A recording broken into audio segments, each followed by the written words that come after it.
Good morning, everybody. We're going to call to order this special meeting Tuesday, May 25th, 2021 at 10 a.m. All three supervisors are here in Globe.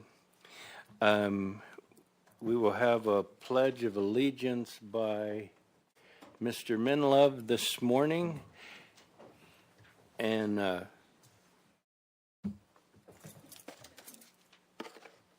pledge allegiance to the flag of the United States of America and to the republic for which it stands, one nation, under God, indivisible, with liberty and justice for all.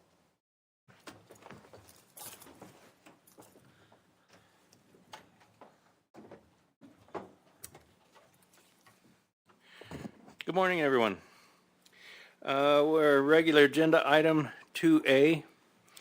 Information, discussion, action to approve the use of cooperative purchasing agreement between the Arizona State Contract and Interior Solutions, contract number ADSP 018-21172, in the amount not to exceed $278,983.74, and authorize the chairman's signature on the award contract. Mr. Villa, good morning. Chairman Humphrey, good morning. Supervisor Christensen and Klein, good morning. Glad to be here, and thank you for allowing us to bring this item in front of what was originally scheduled to be a work session. The reason we bring it in front of you is because prices are changing almost on a daily basis, and we wanted to make sure that we captured today's prices instead of tomorrow's prices. There is a increase that's right around the corner that we wanted to avoid on the furniture side. I would, with the chairman's permission, like to turn this presentation of the board item over to Brittany Morrissey. She is our fiscal services manager for facility management. And I'd like for her to introduce this and to talk about it because she's done basically the bulk of the work related to the furniture project for the new complex. But I just wanted to mention two things. There are two items on the quote that we have allowed a maximum price for, but the chairs themselves have not been specifically selected. You're going to see a picture of what the chairs could look like, but we're looking for something that's more comfortable, but the price in the quote is a not to exceed price. So what we're asking is for an approval of $278,983.74 as written on the board item. Will not exceed that price. Possibly it could be lower, depending on the final selection for the gallery chairs and the jury duty chairs. Okay, those are the two chairs that we want to make sure they're as comfortable as possible, and we're doing some last-minute selection for those. But with that, unless you have a question for me, I'd like to turn it over to Brittany Morrissey. Any questions from the board? No questions. No. Okay, please do. Good morning. Good morning, Chairman. Good morning, Supervisors. So I think Homero covered a lot of it, and I'm not going to take too much of your time because we actually have our vendor here. He'll be going through the presentation with you. But I will give you sort of an overview of how we got to this point. So about 8 months ago, we reached out to Interior Solutions with the architectural drawings and the chosen color palette. They gave us some ideas, and we had a furniture meeting. We tested out furniture, tested out chairs. From there, we did a color meeting. We chose colors. We took all that to the county manager. He suggested that from there we go to the department heads, which we did. We went to the department heads. We met with your assistants, and we met with the judge.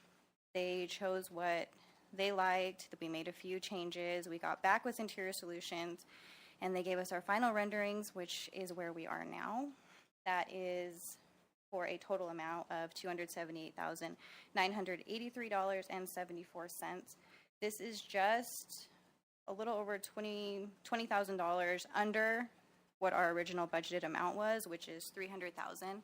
The $300,000 amount actually came from the architect. They suggested that that's the amount we would need to furnish a building of this size. So that being said, I'm going to go ahead and turn it over to Peter. But first, again, I just want to remind you that we are requesting use of state contract in the amount of $278,983.74 and your signature on the award. From there, I'm going to go ahead and let Peter Mott come up, and he's going to walk you through the furniture package, and then we'll answer any questions. Thank you. Thank you. Good morning. Good morning.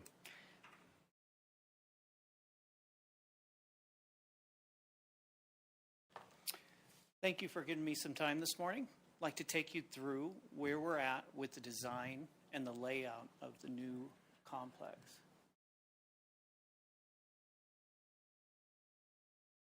I'm going to briefly go through each section of the building and what the function is. This is an overview of the building, preliminary layout. The designs are based off of meeting with each department and trying to understand what they do, how they work, and making it best suited. We provide these renderings based on the finishes. That would be the textile, the colors, and the layout. You'll see these in each area, and they'll reflect kind of where we're at right now with that do not exceed number. In the lobby, this breaks down with a number of side chairs and coffee tables. Big thing to note on the seating, and I'll point this out throughout the presentation, we have a marine grade, healthcare grade vinyl on that cushion. That's important because all this furniture has been designed with a 10-year warranty through the manufacturer, and that it maintains its look. Rather than in a few years it's diminished in any way. It's going to be under high use while still being comfortable and functional. This is the multi-purpose community room / hearing room. This room is really the core of the complex. This room needs to be utilized in several different ways, and we went through a number of options for that. Again, we have the same textile.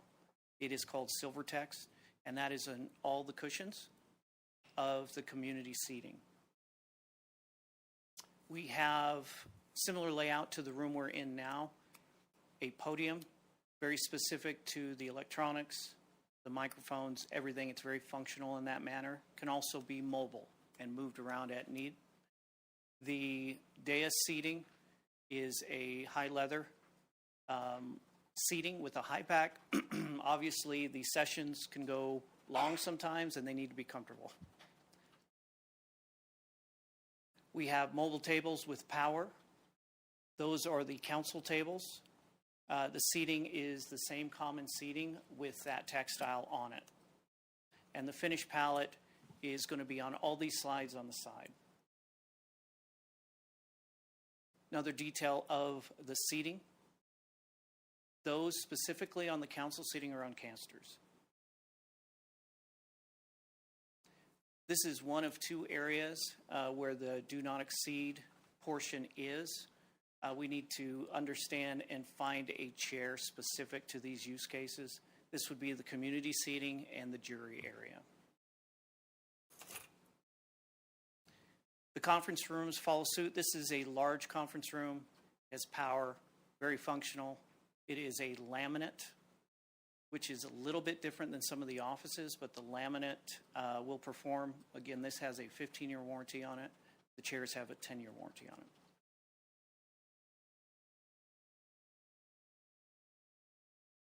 We have the voting room or the medium conference room. These are mobile modular tables. Again, power, similar seating.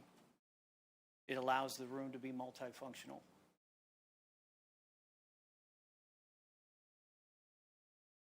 Here is the small conference room, similar to the large conference room, same seating, different finish, same warranty. So that's at 15 and then 10-year on the chairs.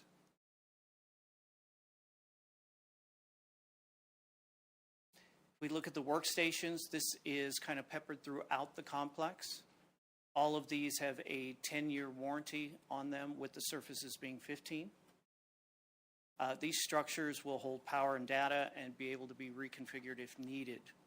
The layout, as you see now, is best case, most functional, but if need to be reconfigured for more employees or anyone, these systems allow that.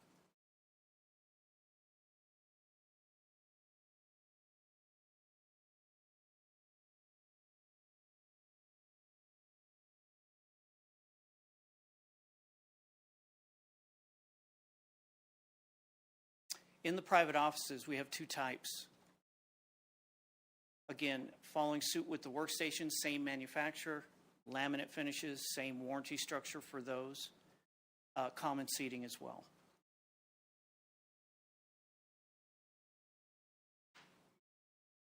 In some of the private offices, this is a wood laminate, wood veneer, not laminate. This is real wood finish, very specific. These have another 10-year warranty. They are the only portions of the complex that are wood veneer.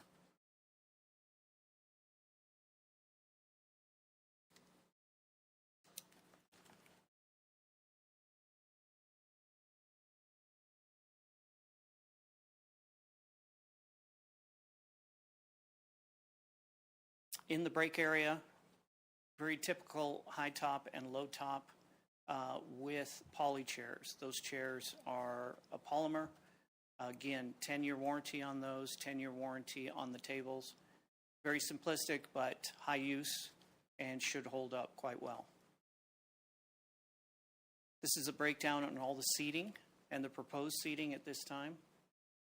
That do not exceed is reflected in two of the chairs, mainly the Genie, which is a manufacturer called Via, and we will make sure that we give other options just in case the group makes a different decision.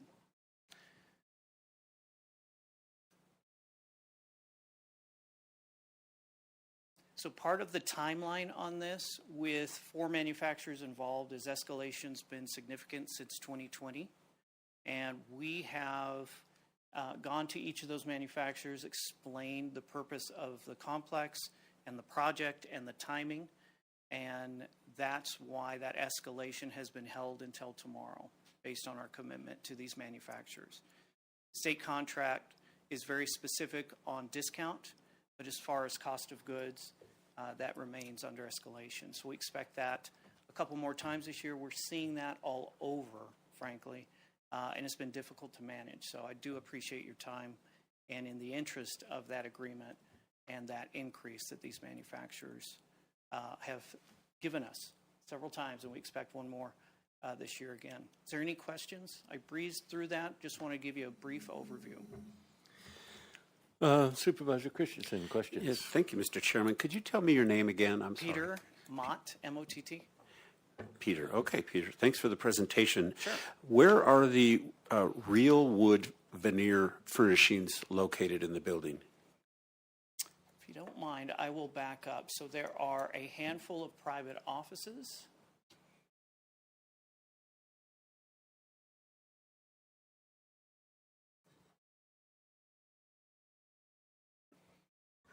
So all the BOS offices are real wood.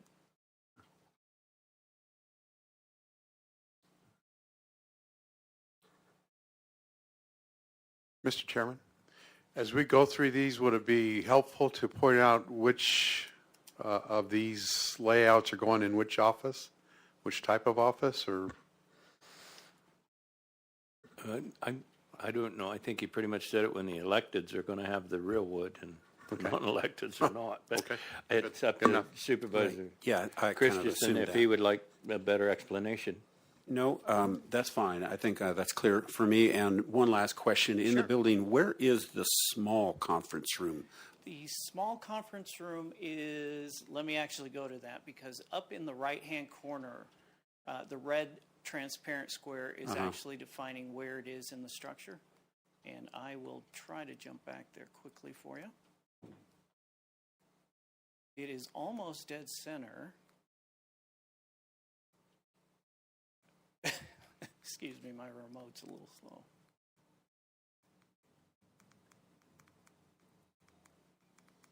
There we go. Oh, I So if see. you see that red square right in the top, it's just off the dining or Yep. break area. Okay.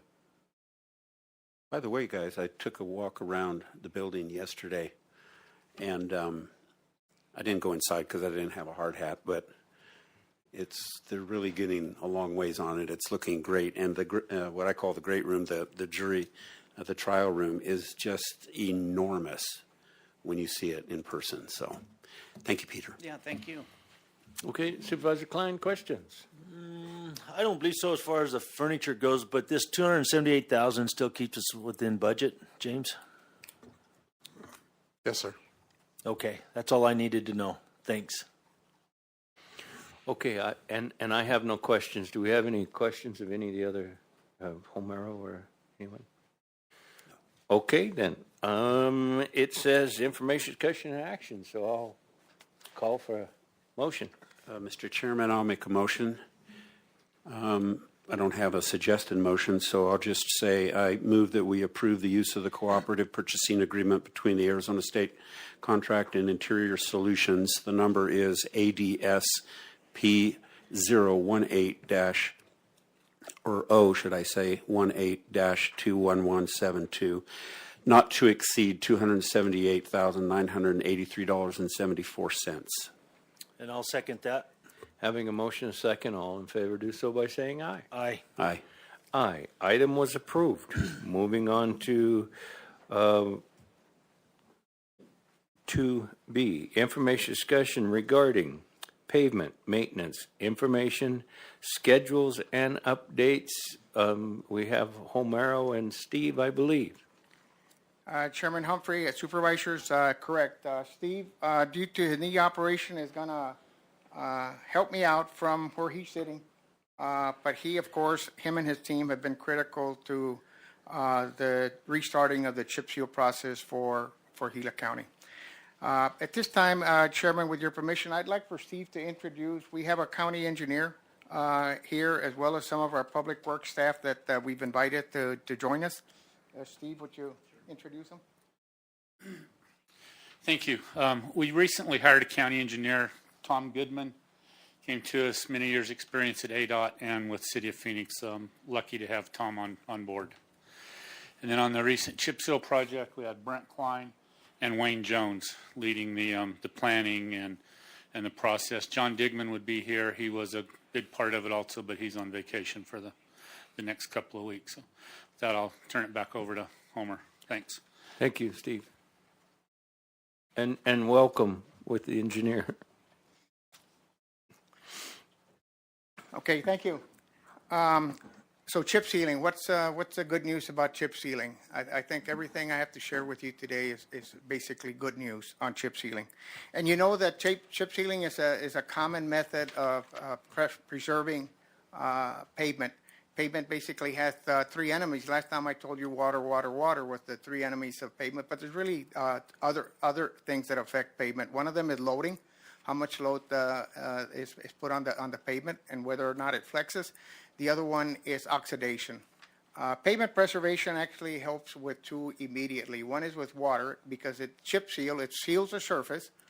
And the second one is oxidation. It puts a layer of asphalt that helps rejuvenate the asphalt that's on the ground, plus new rock, new chips.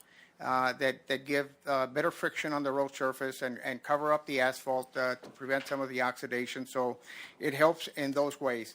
The loading is really a function of the road design, what the material of the subgrade and the pavement thickness, etc.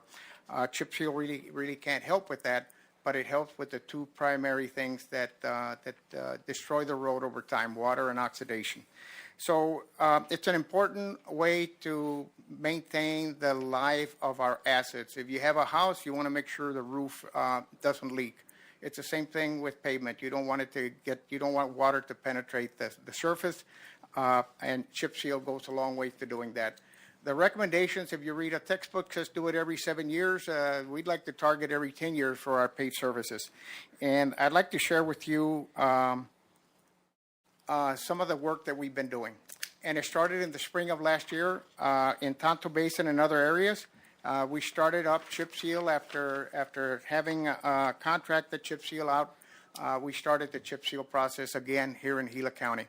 And the work was basically flawless. In the spring of 2020, we covered areas like Walnut Spring, Kellner Canyon, Deer Creek Subdivision, and Old State Route 188. That was about five miles that we chip sealed. It cost about $182,000. That's about $36,000 per mile. which is a very good price. You'll see on the next slide that results in a cost savings if we do it some other way. And so for the first time out, after not having done it for a number of years, I think that was an outstanding success. The team gets motivated, and this is really a team effort. It's an all public works effort. Every road yard participates, the sign shop participates, engineering, project management, the whole public works organization is involved. Do they need everybody there? No, but what they do need shows up, both in equipment and personnel. Every one of these projects that I talk about is an all public works effort. And you'll see why in a couple of slides when you see the convoy, the chip seal convoy, and we talk a little bit about it. So the next chip seal project was in Pine. It was north or east of State Route 87, and it had 5.9 miles. If you were to go to the site while they were doing it, you'll see that it's narrow streets, some intersections. There's traffic going on at the time you're doing the chip sealing. We don't close off the road. We work at one lane at a time. And it's just a tremendous effort that happens, especially when you get into the residential areas with the narrower streets. So Pine was completed actually the fall of last year, September of last year, at a cost of $28,000 per mile. And again, we completed 5.9 miles for $157,000. Actually, previously we had budgeted for this project to have it done outside of Gila County on a contract basis, and an estimate, it's just an estimate, it could have been lower once we go out for bids, was $942,000 that we put in the budget to take care of this project. So it kind of shows the effort that the team puts in. It results in cost reduction. I think it's tremendous teamwork. It actually helps, I think, the road yards see each other at least once or twice a year as they work together. In this particular project, there was about 14 different streets that were chip sealed. And you see the list. If you want to, I can share the list with you. But the blue lines indicate the different roads that were in this north of Pine, north of State Route 87.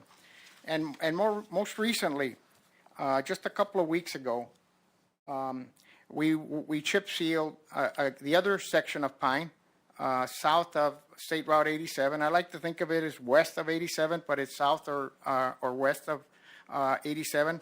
And you can see from the list of the folks that worked on this project, and if we forget the name of a person, my apologies.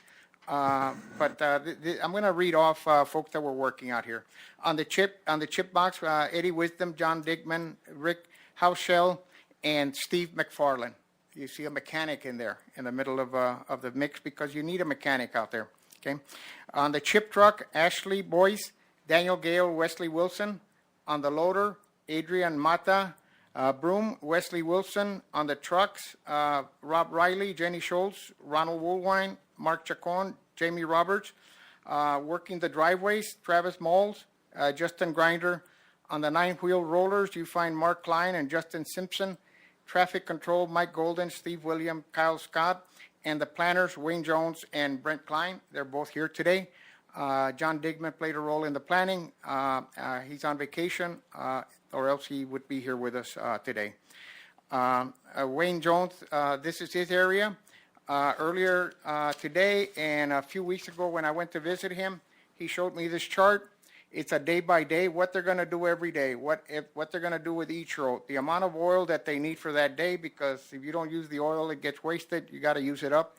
The amount of chips that are going to be needed, the amount of trucks, etc. Tremendous logistics that goes into this planning. He's got a whole book. He wanted me to bring it up here, but I wouldn't understand it and wouldn't know how to explain it. But I do know that it is a logistical challenge to do this, and it was done in all three cases with astonishing success. So, Wayne, thank you very much, and Brent, thank you. Next slide, please.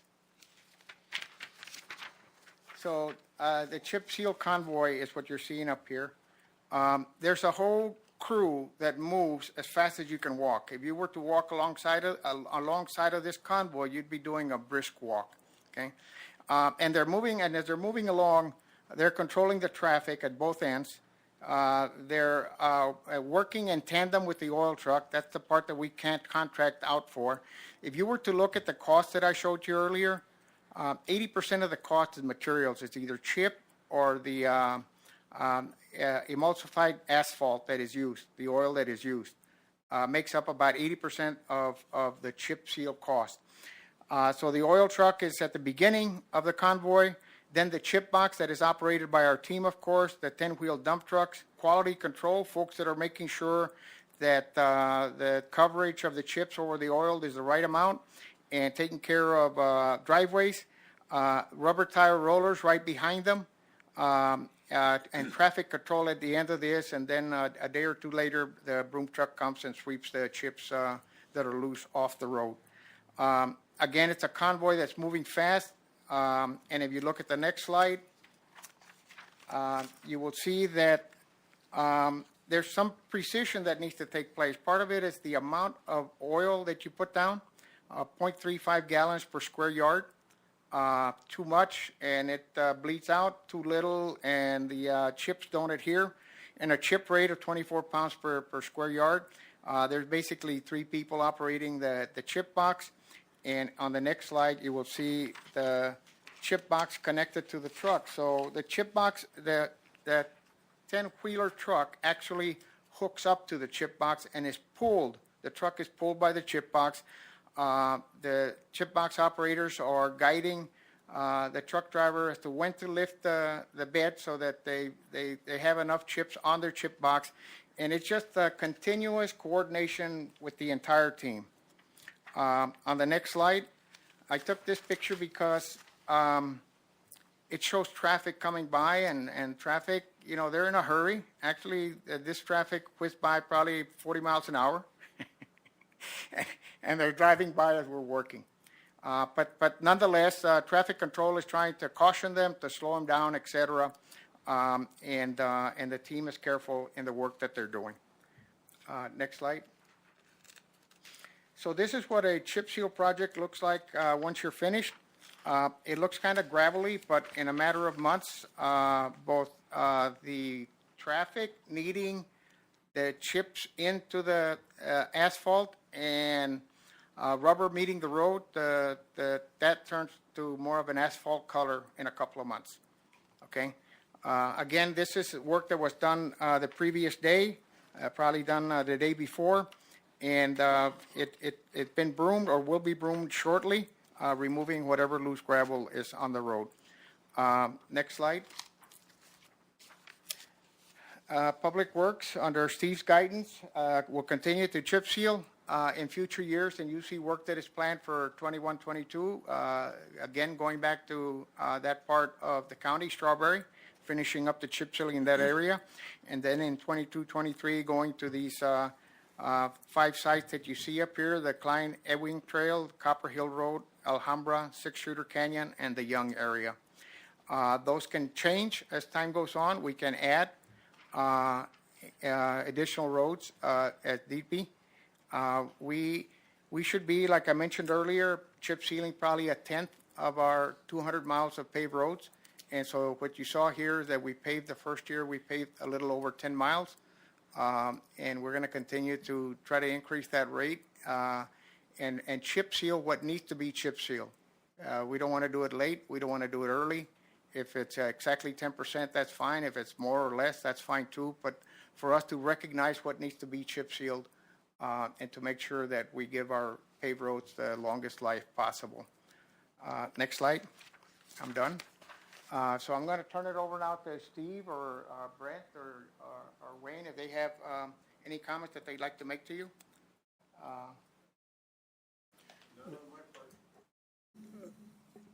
I have a question for Homero, Okay. Mr. Chairman. Yeah, no, that's fine. And none of you guys have anything to add. Okay. Okay, Homero, you ready for questions? Yes, we are. Okay, Mr. Christensen. Thank you, Mr. Chairman. I just wanted to commend the report and that you mentioned those involved. We do have a great team of people in our public works, and so appreciate you mentioning all of them. And just to let everyone know, Homero and I have identified through a constituent's request on the southwest portion of Pine, there's a relatively short section of roads that are not part of our maintenance system that Homero is working on putting that into our system, if I understand that right.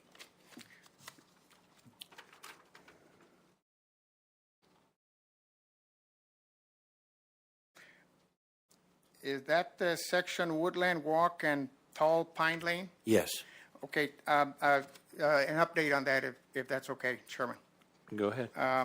Those roads are actually part of our maintained road system. They're maintained as gravel roads. What Steve and I are looking at is should those roads be chip sealed? Okay. And Steve, we're going to be looking at it. They do connect to areas that are chip sealed. And on the surface, it says, why isn't that chip sealed as well? We just know that when we chip seal roads, all the gravel roads around the area want to be chip sealed, and we're trying to make a decision that's based on traffic count, something that we can make sure that there's a logical reason for doing it, and we're looking at that, and we owe you an answer on that one. Thank you. But they are part of our maintained road system today. Okay, thank you. Supervisor Klein, questions? You bet. Homero, you guys, thanks. That's a good job. And so how much further behind are we on our chip seals, Homero? What's it going to take to catch us up? I'm going to ask, we have made tremendous progress in just a year and a half, okay? We probably need to continue anywhere between 10 to 20 miles a year for the next 3 or 4 years. Is the best answer I can give you. But I'm going to turn to Brent. Brent, the condition of our paved roads, your assessment. How many miles do you think we ought to chip seal a year? 10 plus, we're going to get caught up. But, I mean, there's factors, there's weather, there's, you know, that's our biggest deal is weather.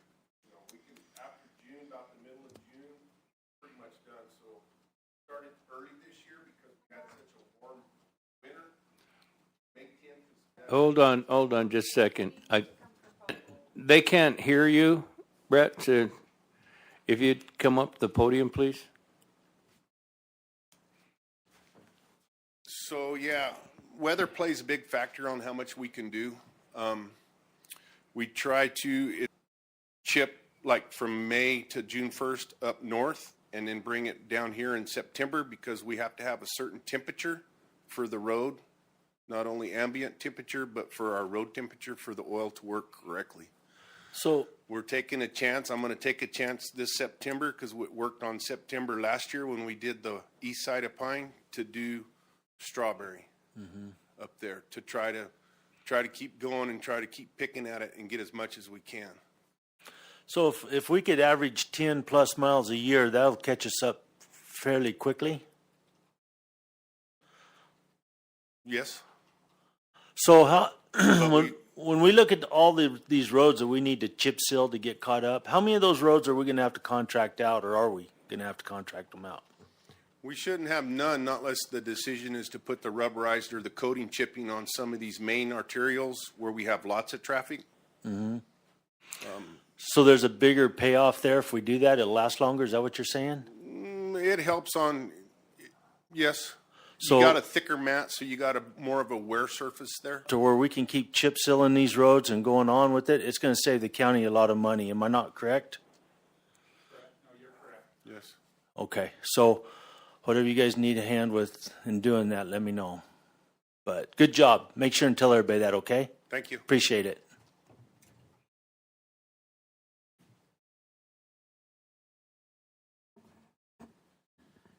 If I could just follow up real quickly on a couple of things.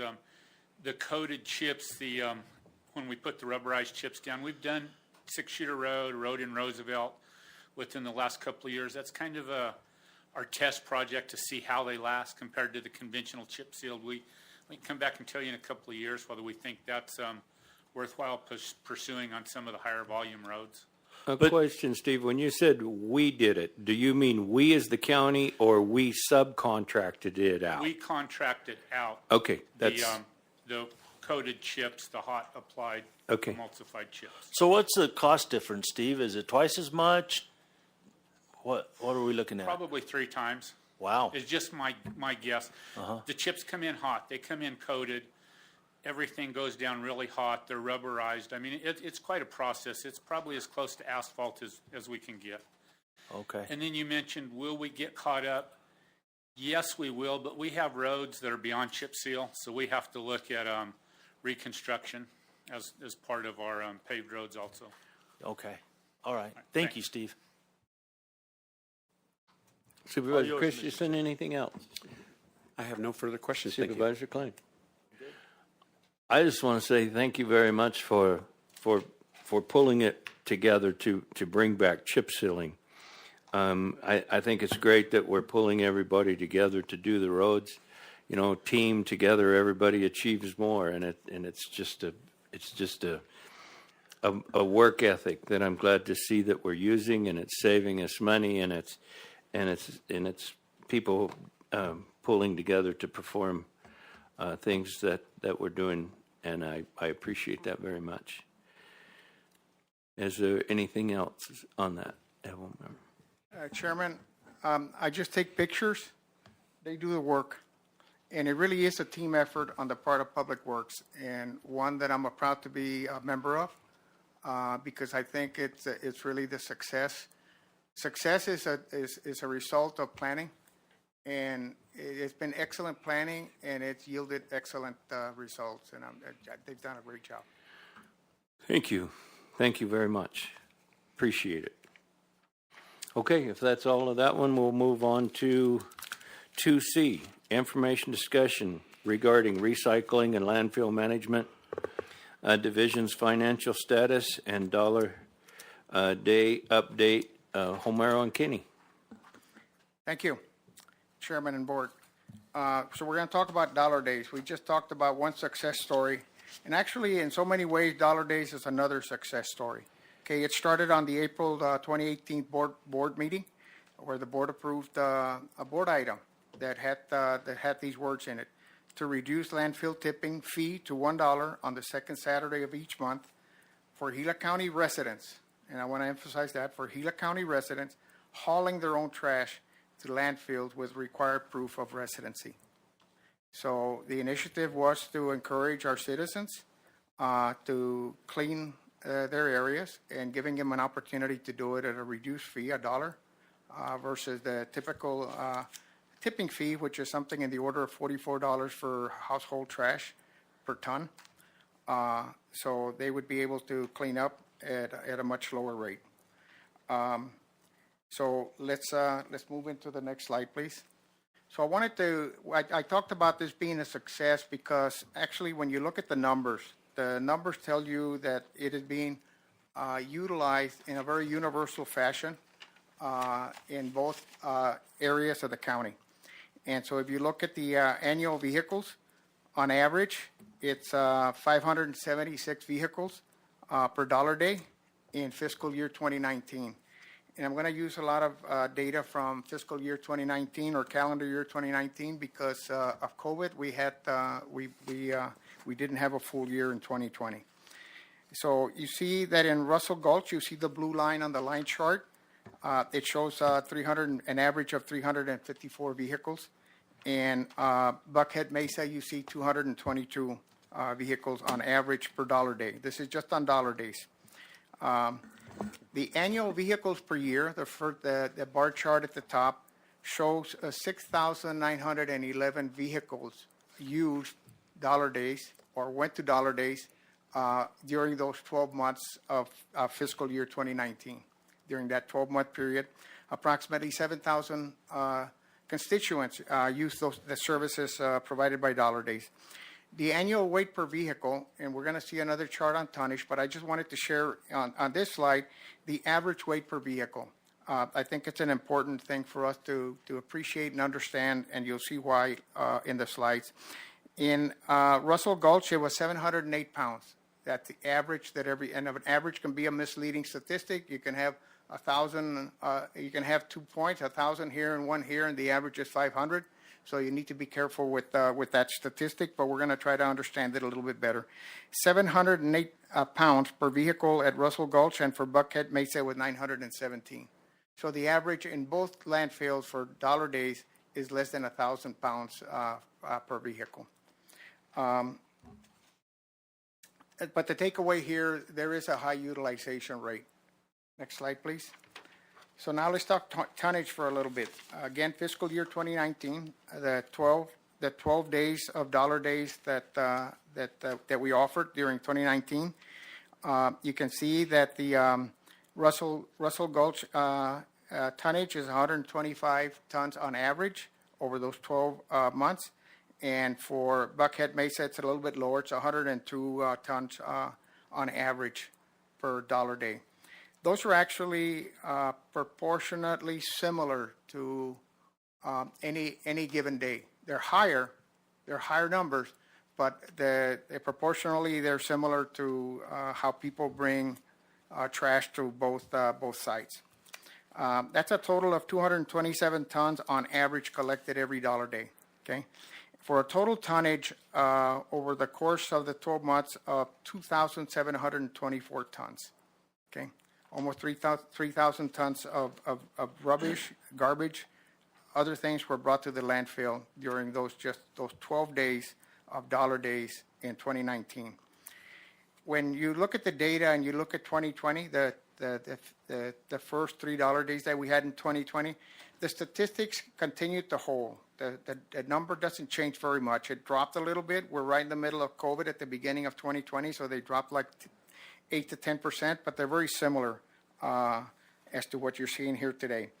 One of the things, there is about 43% of the total that is brought, of the total garbage that we collect is collected by Buckhead Mesa and 57% by Russell Gulch, okay, of the total over the whole year, not just dollar days. And again, those statistics are similar to dollar days. They're proportionately similar. Buckhead Mesa, which collects the 43%, has 5 employees, and Russell Gulch, which collects the 57%, has 6 employees. And when you do a ton per employee, it's basically the same number. I'm just sharing that information. I don't know that that's very meaningful, but I just wanted to, when I was looking at the numbers, look at that as well. So I wanted to talk about weight per vehicle and dollar days, and the statistic that we're going to be looking at is March 2020. That's the last dollar days that we had before COVID. Before we did have in 2020 October, November, but I'm not counting those. They were in the middle of the COVID. The last real date of dollar days was March of 2020, and I wanted to dissect one data point, and that's the point that the team and I looked at. And so we look at the number of vehicles and tonnage per site. And at Buckhead Mesa, you see 212 vehicles at Buckhead Mesa with about 114 tons coming in. And for Russell Gulch, you see 300 vehicles and 98 tons. So that you see for total 512 vehicles in total for the county for that day, which is very similar to the annual statistic that I shared with you, the annual average that I shared with you earlier, and 211 tons for the county in total. Again, that number is very similar to the 2019 average. Kind of what I'm trying to point out is it doesn't change very much over time. Okay. So the interesting part that we're trying to bring into focus on this chart is the vehicles over 1 ton. Okay, you have in Buckhead Mesa, you have 29 vehicles that came to Buckhead Mesa out of the 212. 29. That's probably about 13%, something in that category. We're bringing in 48 tons. They're bringing in 48 tons. That's close to 45% of the total tonnage. And it's a little bit similar to Russell Gulch. 16 vehicles are bringing in 66 tons. I should say it's probably more exaggerated at Russell Gulch. 16 vehicles are bringing in 66 tons. Let's look at the total. 45 vehicles out of 512 bring in 114 tons. So 45 vehicles, that's 9%, are bringing in approximately 52% of the total tonnage. Okay? So the conclusion for me is that's commercial dumping. Okay? And the rest of the vehicles, close to 450,000 are bringing in the other half. 450 vehicles are bringing in the other half of the tonnage. And then if you wanted to look a little bit further, vehicles that are bringing in more than 1,000 pounds, let's go from a ton, 2,000 pounds to 1,000 pounds, you see that 113 vehicles in total are bringing in more than 1,000 pounds, and that's about 22% of that number. So there is, 2 points that this chart puts on the table. One of them is we have a large percentage of vehicles that are bringing in residential traffic, residential trash. There's probably somewhere in the 85 to 90% of the vehicles that are coming in, or the 512 vehicles, are bringing in residential trash. Okay.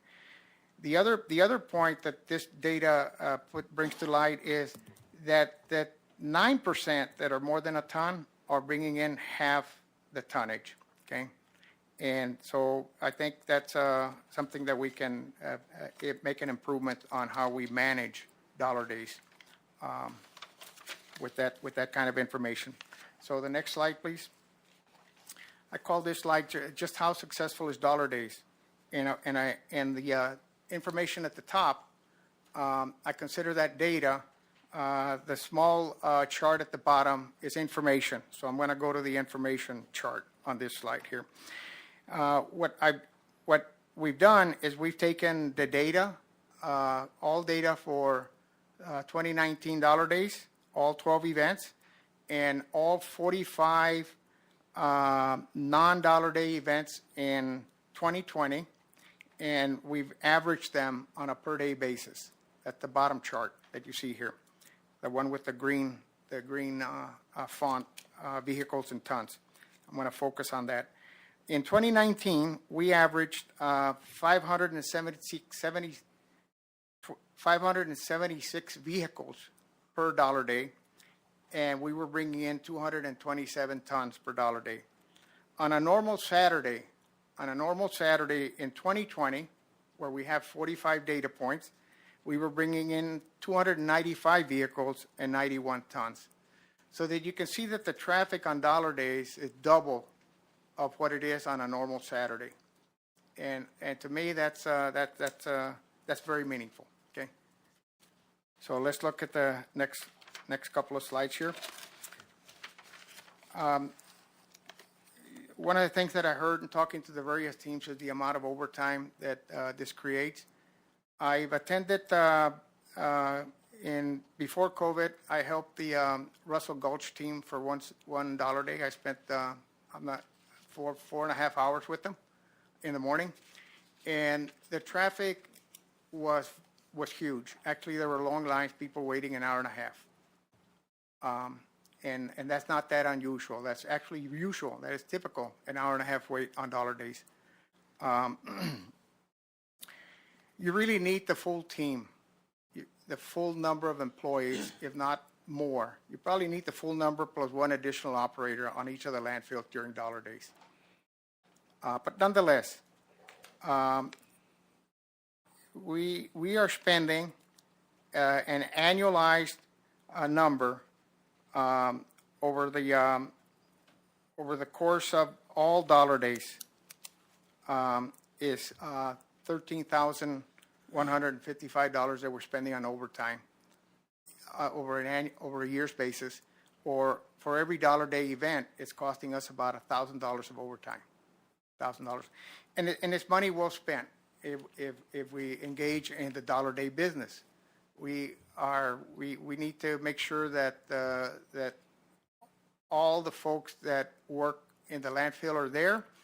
Again, I think we need probably one additional operator beyond their normal workforce, and that operator would be a volunteer from the road yards or some other place that knows how to handle some of the heavy equipment.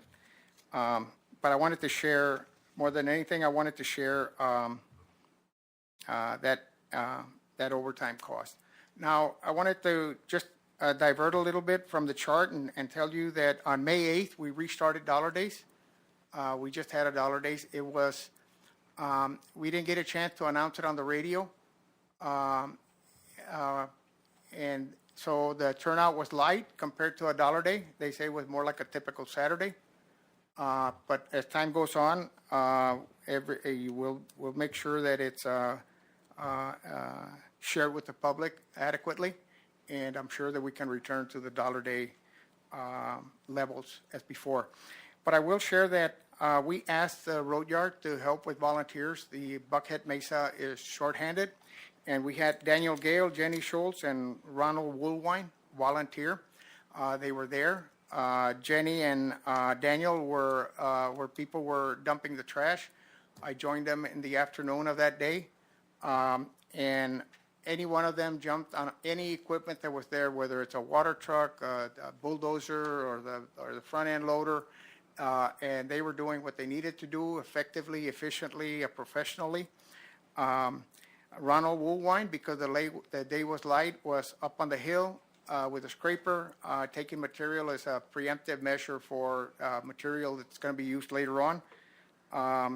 Mark Gann, Amanda Frost, and Vincent Montoya were there. They were all, I worked with Amanda in the morning on handing out placards, and very competent. Vincent Montoya is a very enthusiastic, optimistic kind of person. Loves working at the landfill, actually, and Mark Gann was managing his team in a great fashion. So anyway, I wanted to thank the volunteers and compliment the team that was there. I also want to thank Chief Lassard for bringing and coordinating community service participation at the landfills on Dollar Days. They were, at Buckhead Mesa, there were a number of people that showed up in the morning to kind of help out. I think that goes a long ways. Okay, next slide, please. Landfill financials. So we're going to talk about fiscal year 2019 again, Dollar Days. There's 12 events. Just to share with you again, almost 7,000 vehicles, almost 3,000 tons. The fees that were collected over that time were over $11,000.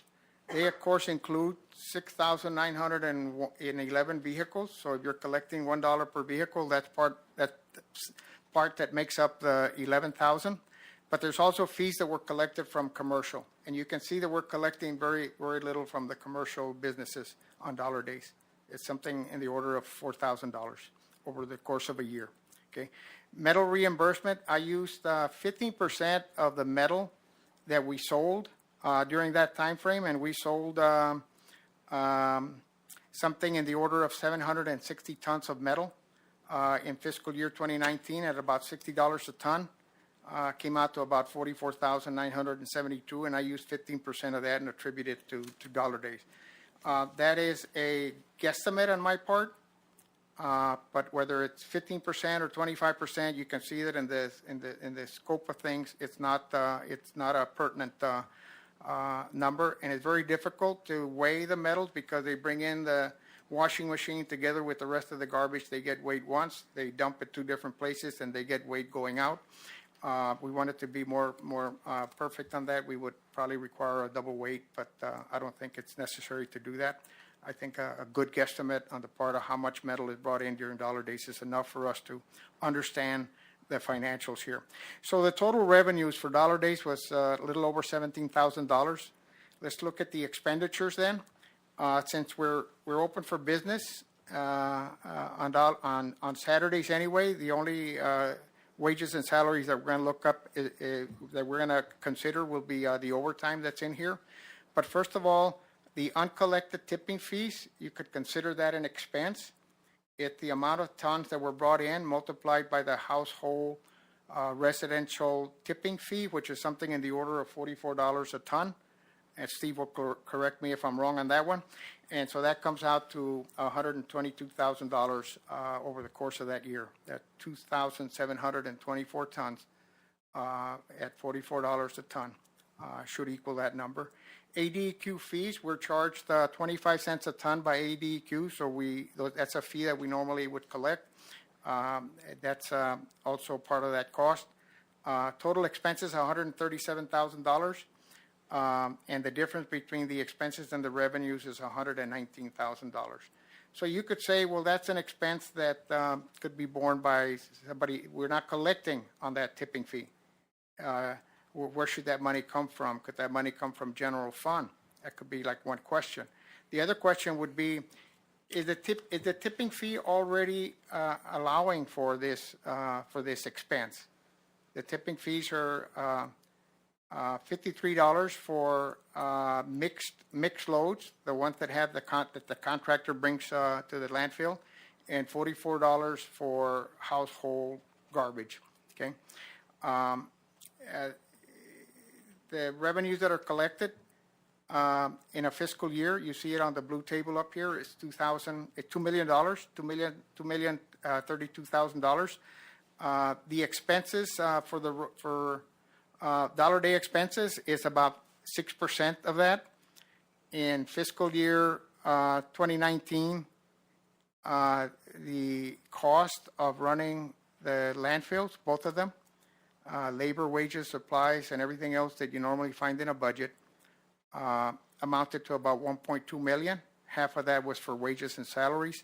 So there is a difference between the total revenue that we collect, even today, with dollar days, and the expenses that we incur, but at the same time, we're saving for the expansion of the landfills.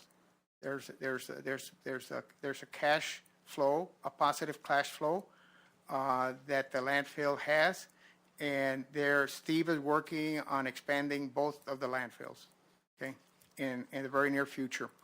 And the reason we didn't go beyond this point today is because we don't know what that cost is going to be today. We're months away from really knowing the cost of those landfills. First of all, we don't know what we're going to have to pay the Forest Service at Buckhead Mesa. But Steve believes that we can have some good numbers in 3, 4, 5 months, and we can bring you a better story on the financials of the landfill long term. Okay. But for today, what I wanted to share is that we do collect $2 million a year. If you want to think about it that way as an average, that is fiscal year 2019. And the expenses to operate the landfill is something in the order of $1.2 million. And half of that is wages, which there's inflationary pressures on wages, could go up in the future. Okay, next slide. So we've been looking at alternatives, and one of the alternatives is the voucher program. There's counties that use voucher program, and there are counties and cities, for example, Phoenix and Glendale, they have, their residents are allowed to bring in 1 ton. You show them a driver's license and a water bill, which includes a sanitation pickup fee that you pay in the cities and towns.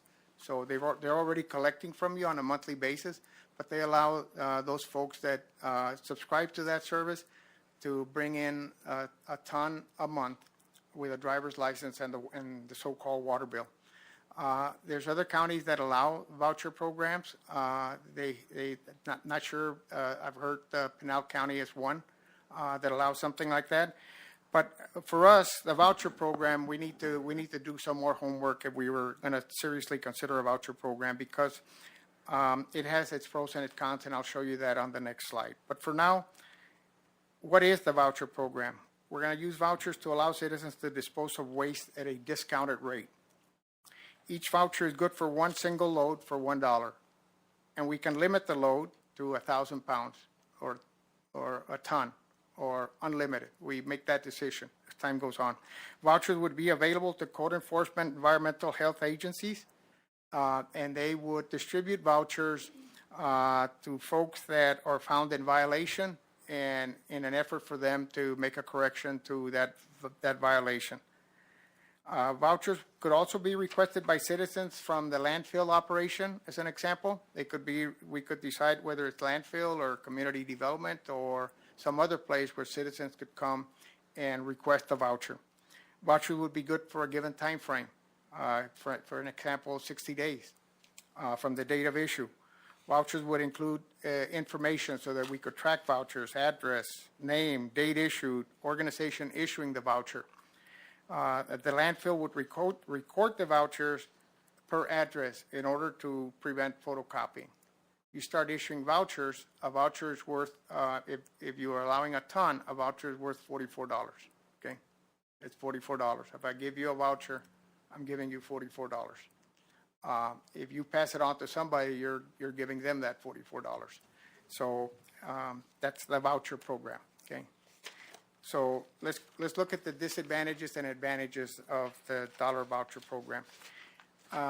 Today, where we stand today, the landfill operations, it's something that's a little bit more difficult to administer, requiring more time of the scale person, requiring somebody to track, some software system to help us track the address and the usage, and those things add a little bit more labor to the process, and until we find software that can cleanly and efficiently do that, it would be some additional administrative duties on the part of various organizations.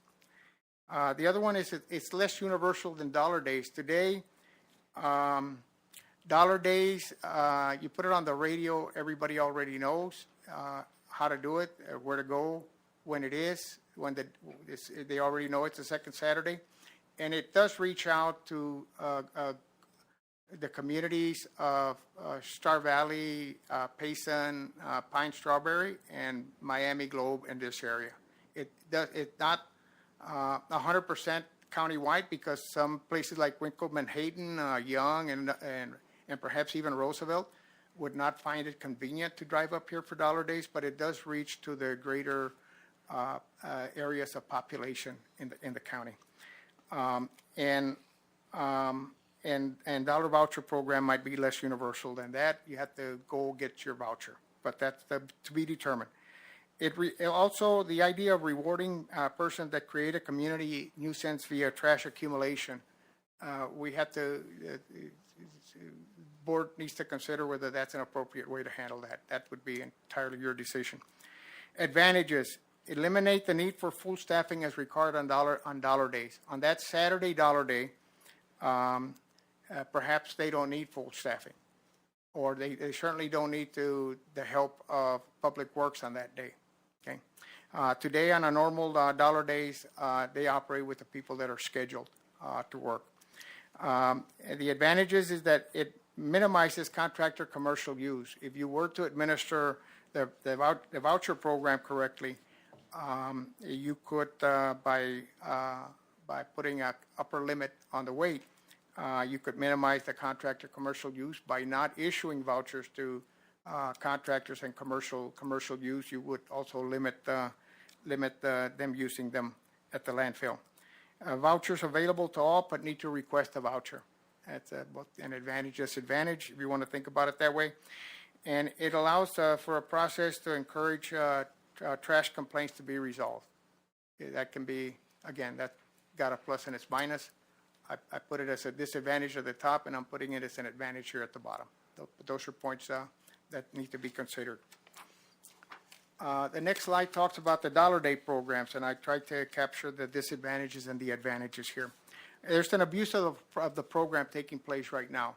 And perhaps when I first started with AT&T 40 years ago, I took a management course that I'll never forget, Edward Deming, and he had a couple of great points. One of them is 80% of the problems can be resolved by management and probably belong to management. And so, yes, we've always felt that the contractors are coming and dumping at dollar days. It's just difficult for us to stop them, to have a debate with them. And unless we have like an upper limit, I think an upper limit on dollar days would go a long ways to telling somebody, you won't have to tell them, I think you're a contract. You just tell them, hey, you're only getting 1,000 pounds for free today, for $1 today. The rest you're going to pay at the normal rate. But anyway, there's an abuse of the program today. I showed you the data. 45 vehicles of over 500, bringing in 50% of the tonnage. It clearly, the contractors are taking advantage of dollar days. Okay, and why not? For $1, They can bring in, some of them are bringing in 6 tons at a time, okay, for $1, okay. Or it can be used multiple times on the same day. I've seen that, and that's a disadvantage, okay. And it requires overtime on dollar days. It requires our full team there. And if one of them wants to take vacation on that day, we need to find a replacement for them. Okay. So what are the advantages? The advantages are great public response and utilization. It kind of is working the way it was intended to work. Okay. The board, I assume, back in 2018, wanted to encourage people to clean up, and they're taking advantage of that, because the flip of the coin of 45 people of bringing in half the tonnage, 9% is that 91% are bringing in less than a ton. Okay, that's the other side of that coin that we can't lose sight of. Yes, our residents are bringing in their own trash into dollar days. That is actually happening. Okay, the vast majority of the people using dollar days are residents that are using. I helped an elderly couple on May 8th unload their trash. There were 3 of them: the husband, the wife, the sister-in-law.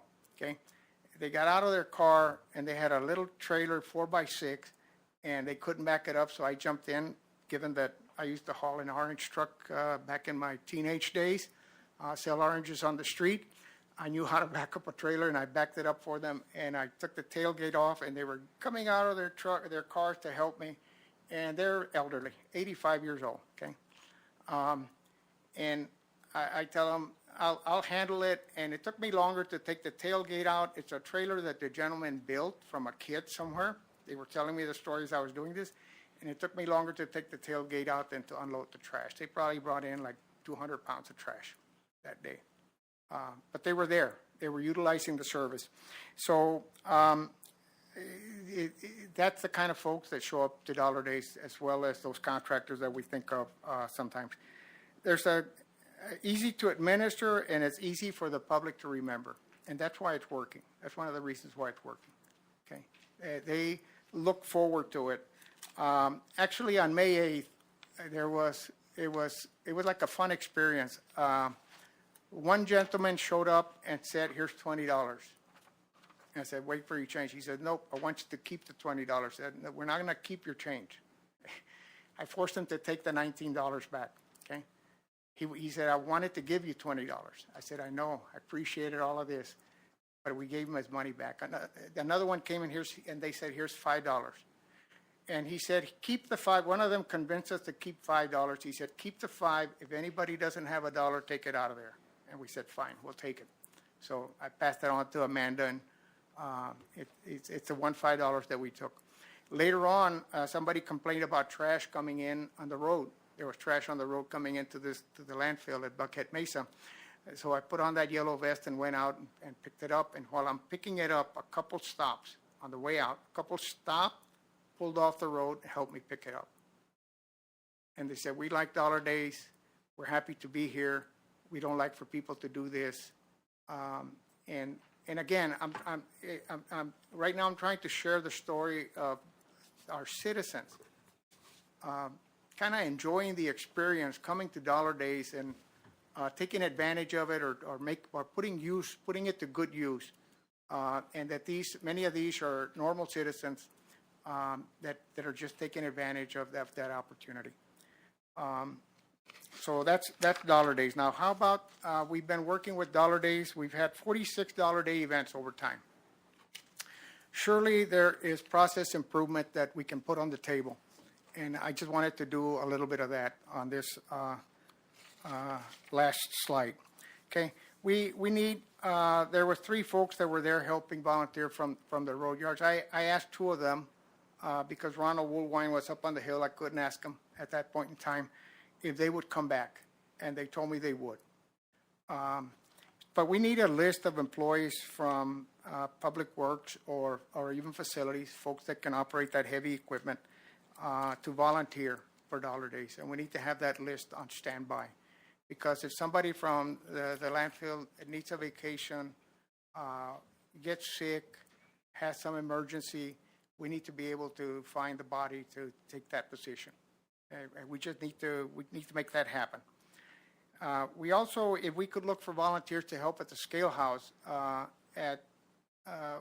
started off on May 8th handing placards and kind of like a little traffic control, handing a placard and taking a placard. I needed about 5 minutes of education, where the tires go, how many tires they can bring, where the brush goes, and where the landfill is at. And once they educated me on those simple things, I was able to interact with the folks coming in, helping the scale person. Okay, we need those kind of volunteers as well. Doesn't have to be somebody that drives heavy equipment. We need to limit dollar days to some tonnage, whether it's a half a ton or a full ton. On the slide, you see 1,000 pounds, but it needs to be a number to discourage the contractors from coming in and bringing in 6 tons at a time. Okay, they actually, the part of dollar days that creates work is the number of vehicles. If you have 500 vehicles instead of 200, that's work because you have to weigh each vehicle. You have to talk to each person. You have to collect from each person. You have to park each person where they dump. It's not the person that brings in the 6 tons. He brings in a dump trailer. He doesn't need any help. He wants you to stand away from him. He readies a dump trailer, operates the electronics to drive the pneumatics, and dumps, and he leaves, and he's out of there. It's the elder gentleman that doesn't know how to back up the trailer that we need to help on dollar days.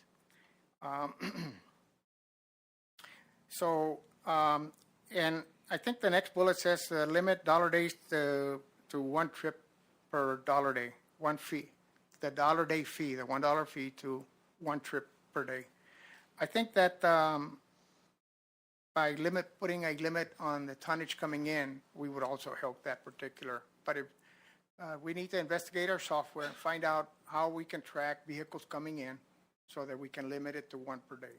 We need to at least see if the software can do that, can help us do that. Okay. We need to schedule the landfill operating at Russell Gulch, change the schedule summer, winter. They go to a 10-hour a day in the summertime and an 8-hour a day in the winter. I believe that that's correct. But our landfill hours should be limited to from 8 hours a day, Monday through Saturday. They should be the same time in Russell Gulch as in Buckhead Mesa. And there's no reason to have a landfill that operates more than 8 hours a day. There's really no reason for that. And of course, it's open Monday through Saturday, 8 hours a day. And it should be a continuous year-round. We need to make that change. And we need to see how many of these process improvements we can implement. And I think come back, analyze dollar days finances on a bigger picture, meaning including expansion, and including the additional accruals that we would have to accumulate for AD, QS assurances for closure and post-closure, because when we expand, we will incur an additional post-closure expense. So we need to understand those things and bring them to you. For today, I wanted to share that we started up dollar days. There's things we can do to improve. And then stand here to get your input on where you think we ought to go with dollar days going forward. Homero, thank you very, very much for that presentation. There was a lot of calculations and a lot of gathered information to present to us, and I want to thank you for that. And so I'll open it up. Supervisor Christensen, comments, questions, concerns? Yeah, thank you, Mr. Chairman. Thank you for the presentation, Homero. I have a few comments, questions. I presume that the reason for dollar day, which I don't object to necessarily, was not necessarily because people can't afford to dump their trash, but to encourage them to clean up. Would that be a fair assessment? I'm going to answer that a little differently because I was not here, nor do I. There's 2 board members I think that were here in 2018 that can better answer I'll that take question. that question. But I will tell you this, that there is a lot of cleanup effort that takes place in the county, whether it's a cemetery, whether it's the Highway 60, whether it's the facade renaissance thing that the town of Miami is trying to do. that this county, I'll speak as a person right now, that this county is a beautiful county. I think I've said this before. Whether you travel the Salt River Canyon or by the lake or between Payson and Heber Overguard, and who knows how many times I've traveled those roads, I am inspired by that beauty every time. It is a beautiful county. And yet, when a candidate for our director of facility management, we interviewed him for an hour. He's a top candidate. When his wife toured Miami Globe, the next day he called and he said, "No, my wife doesn't like it there." And there is room for us to clean up our county and bring it to a standard that better matches the geography and the geology and the nature that we have here. It's just there's no reason for us, I think, not to do that. Yeah, I completely agree. We need to encourage cleanup. Exactly. So I'm just seeing where we're at here. So in one slide over here, you said that 78% of the people coming to Dollar Days is less than 1,000. So the 9% that was over a ton and the 22% that was over 1,000, the 22% includes the 9%? Yes, it does. Okay, so 78 or 80% of the dumping is the kind of dumping we wanted, and 20% is not the kind of dumping we want. Yes, you could. That's a good way to look at it. Okay, and let me ask you then, the health of the landfill, is there adequate time for the compaction on these Saturdays where we are overwhelmed with dumping and we're in overtime? Is the landfill suffering as the result of that speedy dumping? I will have Steve or Kenny answer that question. Okay. Okay.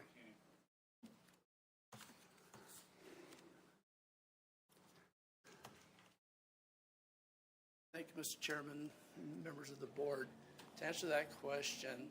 I don't think they can hear you. You might get, there you go. Try to There we get go. closer. Hear me now? To answer that question, it's a tough one. I would say no, because we have so much volume coming in that it's hard to maintain and manage that type to get the compaction that we want. So let's answer that.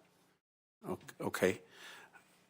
I would have suspected that. So thank you for that answer. Can now vouchers, I can see vouchers for code enforcement. Would that be, if we were to limit Dollar Days to code enforcement, that would be one answer we could look at.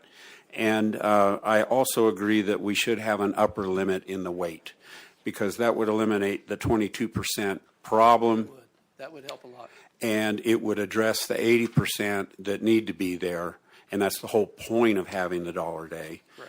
And so I do think the upper limit. And if I understand right, there's a $119,000 loss to the county annually, and we need to just look at that as whether or not that's a cost benefit ratio we want to live with. 119,000. Correct. Okay, thank you. Just on a side note, real quick, we had Payson and us, we sponsored a hazardous waste event this last Saturday in Payson. I don't have the numbers, but it was a great success. You had a what? Hazardous waste event in Payson this week. Which would be paint and things of that It nature? was electronics, paints, flammables, oils. We even accepted tires that day. And it was a great event. And So- was that at the normal tonnage fee? No, that was by Payson. We'll get a bill for that later. The point I'm trying to say is Dollar Day is great, but we could also be doing these hazardous waste events monthly as well. So where do we go from here? Mr. Chairman, I can clarify your question if you don't No, understand. that's okay. If he didn't, Okay. that's fine. Okay, We're good. thanks. All right. Okay. My turn? Are you finished? Do you have more questions? No, I don't. Thank you. Okay, Supervisor Klein. Thank you, Mr. Chair. Homero, Kenny, I got lots of questions and comments, so I'll try and keep it to the point. You're safe, Kenny. So Dollar Day, the way it turned out, or the way it was put together, is exactly what we needed. All the above. We needed more trash to come to the dump instead of going to the woods. The hard question to answer is just how much has that actually helped? I, for one, can't totally answer that, but I can say that it has to have helped to a point. You know, we've had a lot of cleanups around. There's some of these areas where you look at the trash and it's obviously been there a long time, and other places where it's relatively new. Or you look behind you, the cleanups we've just done in the last few months, and there's more trash being thrown out there. Some people have told me that we're not going to stop those folks. What's going to stop those folks is for our sheriff's office, PDs, to write tickets, and then our attorneys really prosecute those people. That's what gets their attention, and that's what it's going to take to stop those people. No matter if we had free dump days, there's people that just aren't going to go to the dump. I do tend to believe that. The Dollar Day, the way it turned out, has been a good thing. The contractors have taken advantage of it. And that's another issue, you know, that I can see. If you eliminate the contractors out of that, which by rights, what Dollar Day is intended for, they should be out of it. Next thing we know, we're going to be picking up construction material out of the woods too, especially in these rural places. I see that one coming. So there is absolutely something that we need to work on there. And to limit the tonnage, I think, is a good thing. We've talked about the tipping fee at the dump, $44 a ton for household trash. Some people, probably quite a few people, have a hard time affording that, where the Dollar Day has picked up that slack. The voucher system, you know, looking at it here on the board, would also pick up that slack. And not just through like code enforcement. One of the alternatives would be is those vouchers can be mailed out with your tax statements every year to the property owners right off the bat. There's a lot of us that probably don't care whether we get the tax vouchers, or we could pass those on to other people to use. The biggest advantage in the tax vouchers that I see versus just a normal Dollar Day, Saturday, is it scatters that out over time through 6 days in the week. So then we're not faced with the staffing and the overtime and things like that. Now, I will say that Kenny's employees might kind of like that overtime once a month to have in there. I don't know. But that would scatter it out to where we wouldn't necessarily have to have that unless something unusual hit.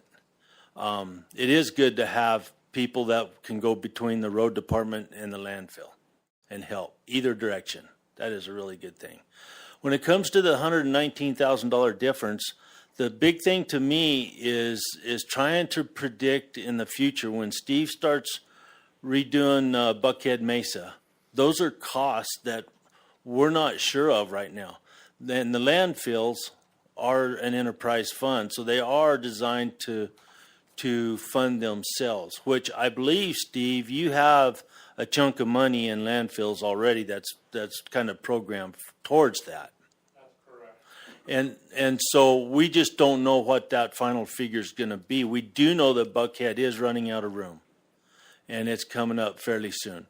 So that's where it gets to be a guessing game on just what we need to do as far as that $119,000 goes.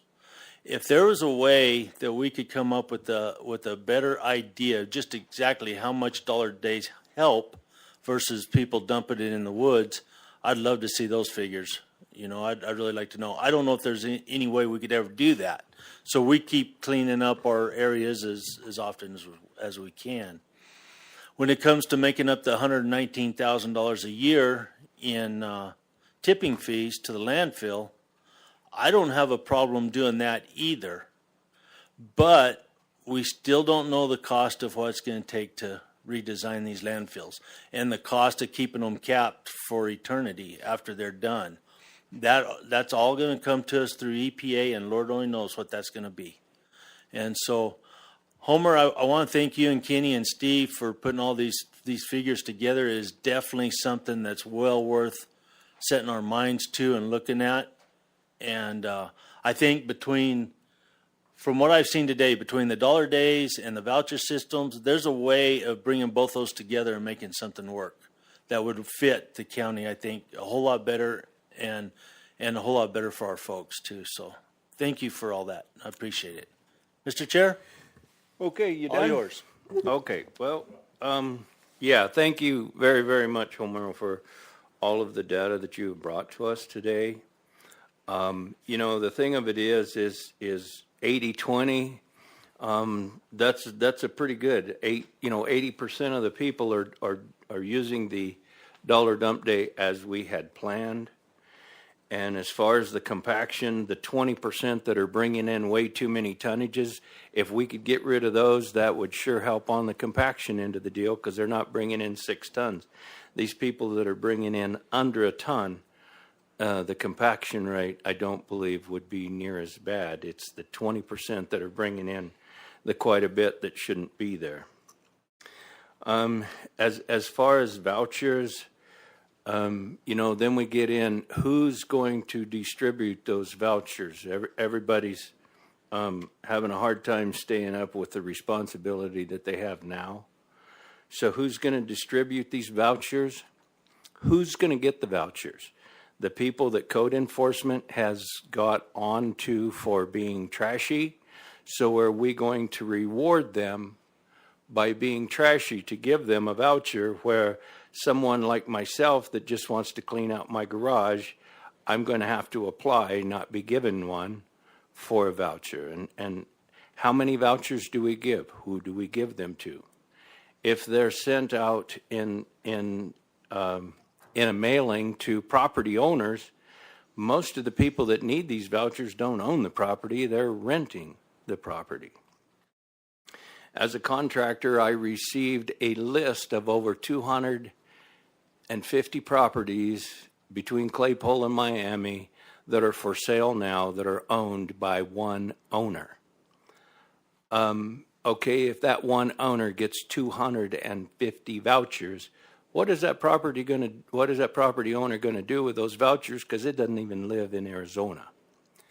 There's a lot of people that own property in Gila County that don't live in Arizona. So if you just mail them to the property owners, I don't believe the voucher system would be a good way to go. I think if it's for the residentials and not the commercial people, I do believe, okay, if 80% are bringing in less than a ton, say $1,000, you get $1,000, you get a, for dollar dump day, you get 1,000 pounds for $1.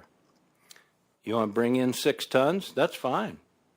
Then you pay for that tonnage, all except the first thousands, for $1. But the thing of it is then you still get into the compaction deal. So, the thing of it is it's for residents. And so, the thing of it is where I'm at, it's working.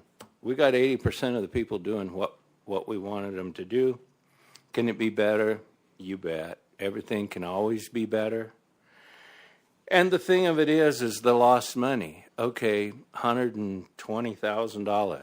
To me, that's money well spent, because I don't know, I've done garbage pickups. I know Supervisor Klein and Mr. Marshall did some work out in Irene Wash. Mr. Marshall brought his own backhoe. Okay, what did that day cost, if you put a cost to the man hours, the equipment hours for that day? To me, I'll bet that they spent quite a few $1,000s in labor to pick up the tonnage that they did with the equipment costs. So if we don't have people putting stuff, okay, we still have people that are dumping where they shouldn't, but we have a lot of people dumping where they should. I think dollar day is a good thing. Do we need to probably look at what are some options, like a weight limit or things of that nature, to help. I think that's a good thing. But to me, to me, there's not a loss. To me, that's money well spent for what we're not getting out there. Because I've talked to the sheriff's office. They say they have noticed a difference. Forest Service, they said they have noticed a difference. City of Globe Code Enforcement, Michelle. I've talked to her. She thinks it's a great thing because she has noticed a big difference on their pickup. So I appreciate you bringing all this information to us today and presenting it. And but as I say, I'm not one for the voucher system. I think it's working. I think there's things that we can do to make it more effective. But 80% is pretty effective for what it was designed for, in my opinion. And so, Homero, thank you, and Kenny and staff, thank you all very much today. And did that anyone else from the board care to comment on anything further? Mr. Chairman, just to kind of reiterate my thoughts on it, I do agree that Dollar Day is a good thing, and that the vouchers are a more difficult process to distribute. And I do believe it's largely working, and so I would support a weight limit. And like Chairman Humphreys was saying, if you exceed that limit, you'd be charged at the regular rate on everything above that. And we could even turn this, instead of 12 Saturdays, into 4 Saturdays per year, if that would help. I'm more or less concerned with the health of the landfill, and while encouraging cleanup. Thank you. Thank you, Supervisor Klein. I think we're all kind of looking in somewhat the same direction. I think we all recognize there's things that need to be fixed. I don't disagree with some of that, Tim, that you stated about the vouchers and getting them out there. It would be a little tougher. Yeah, you can, and there are out-of-state owners and whatnot like that. But between the two of them, I think there's something there that we can look at. But my biggest thing up front is to see where we're going and what we're going to need. We still don't know. And with this landfill system set up the way it's setting as an enterprise fund to take care of itself, we kind of need to know where we're headed there. We've spent a lot of money lately. We've got some big projects going on, and we got a lot more things to do, like chip seal roads. So, $120,000 over time adds up to a lot, and it doesn't take very long. Next thing you know, we're 5 or 10 years into it. So I think there's things we need to look at ahead, and hopefully in the next few months, Steve can have an idea really where we're headed with the Buckhead Mesa and what that cost is going to be, at least a ballpark cost. That'll really help, and let us see where we're going to head with that. And then we'll just come back and readdress it and see where we're at. That's the more information we can get, the better off we can make the decisions we're going to need to make. Oh yeah, no, and I think too on the closure and what are we going to need on our closure and things. During the week we have a lot of people dumping at the landfill, and so if it's $44 a ton, $47 a ton, $3 a ton for all the tons that we get, is going to make a big difference. So I think if we change things, it should be the daily deal, not the monthly deal, to close the landfill, is just kind of where I'm at. And if you need to make up the $120,000, well, then let's raise each ton for the guys that are bringing all the garbage in from the garbage haulers. They're commercial, they're doing it for a business. Another 50 cents a ton is going to make up for some of the cleaning that we do. And I know they say that, well, we're putting them out of business. Well, they're in the business. Everybody's costs are going up through COVID and things. But anyway, I'm about finished with that. Supervisor Klein and Supervisor Christensen, are you guys good to go on? Or you got another comment? I think so, Mr. Chair. The only thing I think we ought to keep in focus is our constituents. Because even if we put the screws to the garbage handlers, the waste matters people and things like that, they pass it on to the people they're collecting the garbage from. And I know there's a lot of folks we have in the county that are living on budgets and fixed incomes. So I just think as we go along and we go into this, we really need to kind of be looking ahead at that and see what we can do to keep helping those folks out as best we can with what we're going to need to do. That's all I have. Thanks. Okay, And good. Mr. Chairman? Yes. If I may just say, I do know that the fees that we have at our landfills are a little bit higher than waste management charges. So I do know of one company in Payson that does not use our landfill and gives it to Waste Management, who is a giant company. And so my thoughts, just to express a thought, that I can see the county eventually getting out of the landfill business. Okay. Thank you. Okay. Homero, I thank you very much for your time today and the rest of the staff that put into this. So I'm going to move on. Thank you. Thank you for very all your much. input. And at this time, I'm going to go to call to the public. Do we have any public up in Payson that cares to speak with us? No, sir. Well, we're in luck today because we have Mr. Marshall here who has been helping with cleanups and stuff, and he'd like to address the board today on call to the public. So if you would please come up to the microphone and introduce yourself so the people on YouTube know who you are. Well, good morning, supervisors and chairman and county manager. I appreciate the time, and I really commend the county for looking at landfill fees and looking at the trash problem. I've lived in Gila County, both in southern Gila County and northern Gila County, for over 50 years. And I've been a licensed guide, and I spent a lot of time in the backcountry. And when the county started charging for landfill fees, I watched all the backcountry fill with trash because people refused to pay it, you know. And so I think that the dollar dump days was a really good start. I think the voucher program's probably got some place if we figure out how to administer and make it work. I think the minimum fee for dumping is a little high.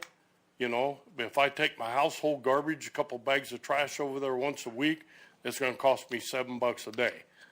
You know, I mean, $7 a week dumps my trash. So I decided to have a copper garbage service come pick up my trash, and they charge me $10 a week. So or actually $5 a week. So it's actually cheaper for me to use them, and I don't have to spend time going to the garbage to the dump. But I do have a couple thoughts that I might want to throw out there. One of the things is I spent a lot of time hunting all over this country, and I've been from the West Coast to the New Mexico and all over into Old Mexico. Up in Oregon, they had a big trash problem with people just throwing stuff out the window. And they decided to put a reward. If anybody seen anybody throwing out the window, you get the mile marker, the license plate number, and you called it in, and they'd come stop that person, and they'd fine them. And then they'd reward the person that turned it in. And I think up there in Oregon, the reward's $1,000 if you turn somebody in for littering. I think that has some merit here, right here in Gila County. I don't know the dollar figures, maybe a $500 reward. And then public outreach to let people know that if you see somebody illegally dumping, get their license plate number, get where they dumped, and you can make $500. You know, I think that'll really have a big impact on what's happening in this county. You know, I think people start turning in. I've got to the point myself, if I see somebody going down Pinell Creek where we cleaned up with a load of garbage, I follow them because I don't want to have to keep picking up their trash. You know? We picked up 3 40-foot roll-offs full in 2 days, and we still got a lot more out there to do. And I don't mind helping do that because I like to clean up the country. I'm proud of this country and hate to see the trash. I think the other thing we need to look at is Blythe in the county, where people let trash build up and they don't take it to landfill because it's too expensive. And maybe that Saturday came and went and they didn't know it. So again, public outreach. is a big part of that. But I think seriously, if we look at that reward for illegal dumping, and then maybe if they reward $500 and charge the person $1,000 that illegally dumped, the county could make a little revenue off it, as well as clean it up and getting the public out there to be the eyes for people illegally dumping. And I think that has some merit. But I commend the supervisors, I commend the county for looking at this, and I appreciate Woody Klein putting together the volunteers to go clean up out there. It happened to be in my neighborhood, so I volunteered, and I enjoyed it. It was a fun day, and we picked up more trash than I could even imagine, you know. But there's a lot more to do. But thank you again, and I appreciate you letting me have my say-so. Thank you very much for bringing your ideas to us. We can't comment or do anything on them today, but it's something that we can work with staff on. So I appreciate you coming to visit with us today. Okay, thank you very much. Thank you very much, Mr. Marshall. Okay, and if there's no other call to the public, is there any on YouTube that would care to address the board today? Not today? Okay. Thank you, Missy. Then I'll move on to number 4. At any time during the meeting pursuant to ARS 38-431.02K, members of the Board of Supervisors and the county manager may present a brief summary of current events. No action may be taken on the information presented. Mr. Minlove? Good Nothing morning further still. today, Mr. Chairman. Thank you. Okay, Supervisor Christensen. Thank you, Mr. Chairman. Not too much to report. Last week, went to an ECO annual meeting. We met at the X-Diamond Ranch near Greer, and it was very pleasant. Had a good time. Met the other members of that board. It's of 6 counties, and so it's I discovered a lot of things. It's a very powerful coalition of counties. It involves about 1/3 of the counties in Arizona. So I look forward to working on that. So yesterday I spoke at the Rim Country Republican Club luncheon. That went fine. They only gave me 30 minutes, which was not enough, even with me speaking quickly. I guess they all had some place to go because they sure wanted to stop it at 30 minutes. So They know that now. yeah. So that was enjoyable, and keep me in mind as tomorrow we will be meeting for the second time on Fossil Creek issues, and I am very encouraged with the first meeting. The second meeting I think will be also very significant. I hope to share more at our next meeting how well that's going to go. Thank you. Thank you very much, Supervisor Klein. Thank you. Yeah, good luck on the Fossil Creek meetings. That's a good project. So the other day I met with Matt Pachorik. He's the district ranger between Pleasant Valley and Payson, and we met with him on the admin site in Young. The final figures are in. We're working with just a little over $700 and some thousand in assessed values on buildings. 5% of that's going to be the lease that goes to the lease. So all the figures are in. Today we're going to have a meeting with some of our directors on this. It's going to be a trade-off between the 5% and taking care of the compound and wastewater systems and water systems and all that. And I'll be passing all of that on to you too, Jessica. So it is a really good meeting, and so I look forward to getting that one wrapped up. Last week, thank you, Kenny. We had the Gilson Wash Cleanup Day, the 19th, 20th, and 21st. It looks like they picked up 75 tons. So that was a good 3 days out there. So I really appreciate you guys helping us out on that. This Thursday in Payson, I'll have a kind of a town hall meeting. It's not really a town hall meeting. There's a handful of people that I felt like I really want to sit down and go over some issues with and projects and stuff like that, so they can start helping me get the word out. So we're going to do that, and I believe, Randy, you're going to be there too, so thank you for being there. Sunday, this coming weekend, which is a horrible day for a Memorial Weekend, but I'll be at Bear Flats at an HOA meeting. Talk with the property owners in Bear Flats. And with that is all I have. Thank you. Thank you very much, and I'm good today. So if that's all of it, I will conclude today's meeting. Thank you. Thank you, Mr. Chairman.